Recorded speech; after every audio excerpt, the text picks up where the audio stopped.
Have you ever gone through a point in time in which you had a really high high, you're winning a lot of games, you're being successful, and then the next moment you're going on like a 6-game lose streak? Because if you're anything like me, you've definitely gone through something like that. In this video, I'm going to explain why this happens and how you can rank up consistently. The key here is that I'm not quoting it as fast, because the goal is not to get there fast, but it's get there consistently so that you don't get stuck once you get to master rank. With that being said, into the video.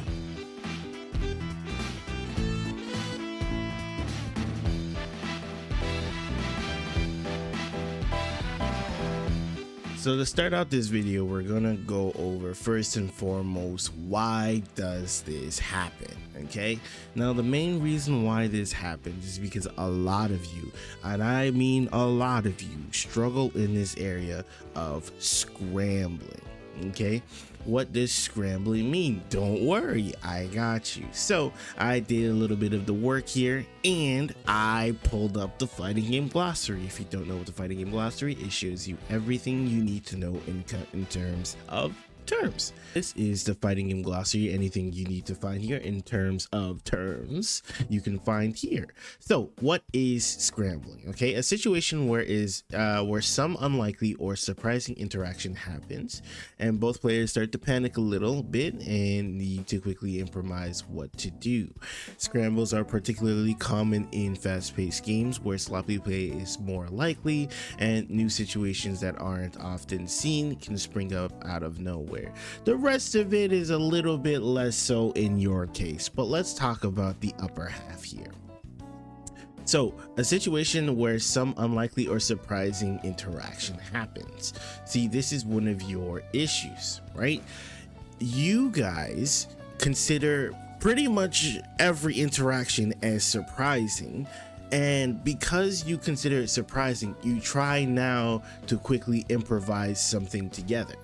As a result, you end up making some fast-paced decision making that isn't very rooted in logic, and as a result you end up struggling in this area.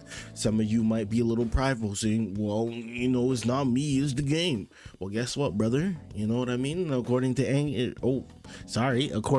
Big Bird, you're just not, you know what I mean? It's just on you, and I'm part of that demographic as well, to be fair. But with that being said, how do we deal with these situations? How do we fix it? We fix it with a game plan.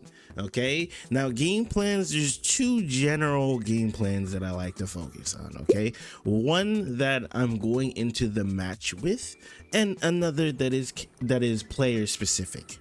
Okay, the reason why I focus on a generic game plan for the character is because you have to look out for certain things that the character might do against your character, and you have to keep this in mind. Stay with me. So if you clicked on this video, I'm sure you need some help.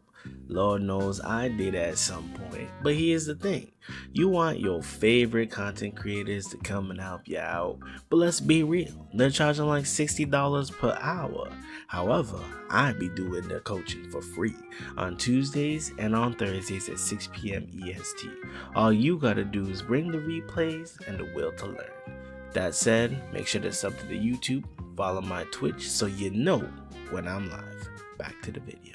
So for this example, I'm going to be using my main, debatably one of the characters that you have to have a game plan with, or else you're going to struggle. Okay, some people are like, oh, you can grab and go bird, but that's neither here nor there. Okay, so let's suppose we're playing this matchup and we know the fact that our opponent is going to throw a bunch of fireballs at us because we don't have a fireball, right? And what are our options? If we go into this game just trying to jump, we all know that we're just gonna get anti-aired out of the wazoo, right? Every single time we're gonna get anti-aired. Okay, so how do we go about dealing with this sort of thing? There's the game plan that is specific to Ken, where if I know that he's gonna fire a bunch of fireballs, I might be inclined to use some of my options here. That being attempting to perfect parry a fireball into a standing heavy kick, So off of that example, right, we can either try and force this interaction, right, and or we can try and move around it, right? Obviously, we know that this option is a little bit less stable than going for the perfect parry into standing heavy kick, but these are general ideas that we want to use into going into the matchup, right?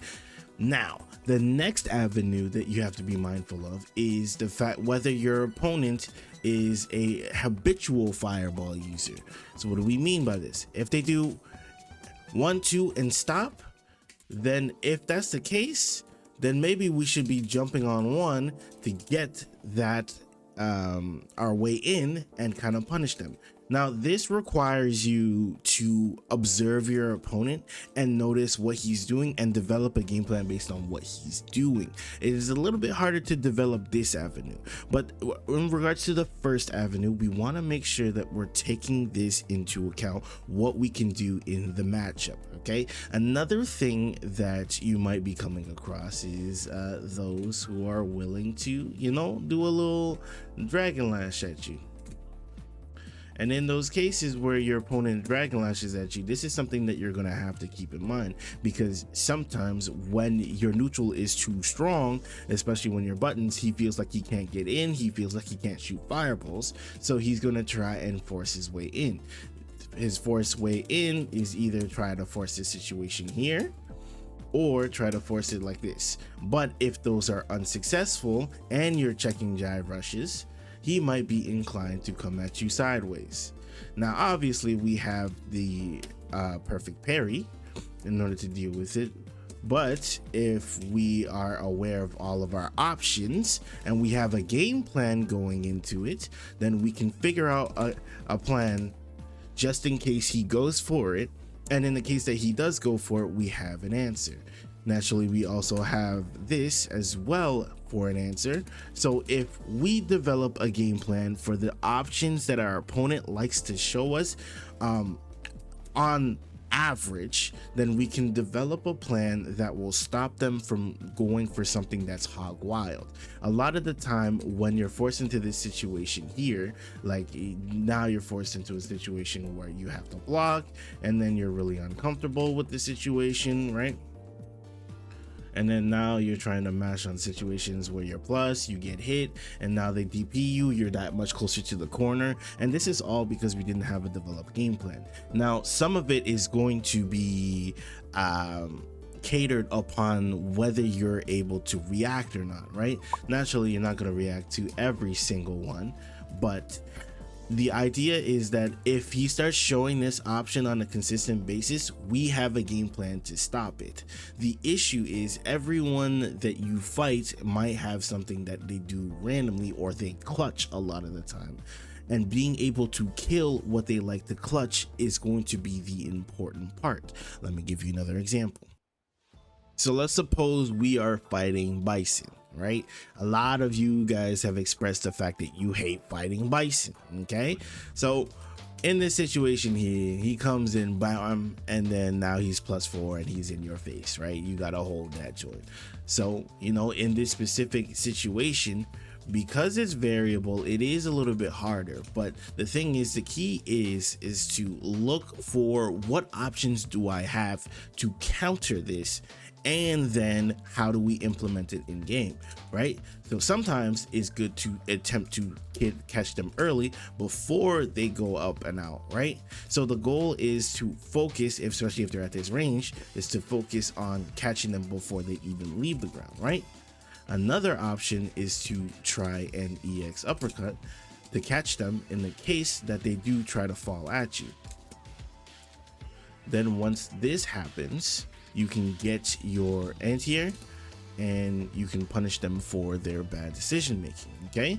The other thing about Bison is that, you know what I mean, he's got the scissors kicks, right? You need to figure out what your punish is or what you're going to decide to do after he's done scissors kick, right? Depending on what your opponent shows you, this is where the second avenue comes into play. Depending on what your opponent shows you, you have to change what you're doing, okay? So let's say, for instance, he's doing a lot of this, right? if you notice that he's going for a lot of this and it's hard to punish with your stand light kick or punish at all at that point, right? If it's really hard for him to do that and you notice he's going for a lot of stand medium kick into it, then let's make adaptations, right? This is how you make adaptations to what your opponent's doing based on what they've shown you. You create a game plan based on what they've shown you. But in order to create that game plan, we have to have general knowledge, okay? So we have to increase our knowledge about what's going on in the match and then focus on doing those things on a consistent basis. With that being said, that's the end of the video. Don't forget to like, comment, and subscribe. Have a good one, y'all. Peace.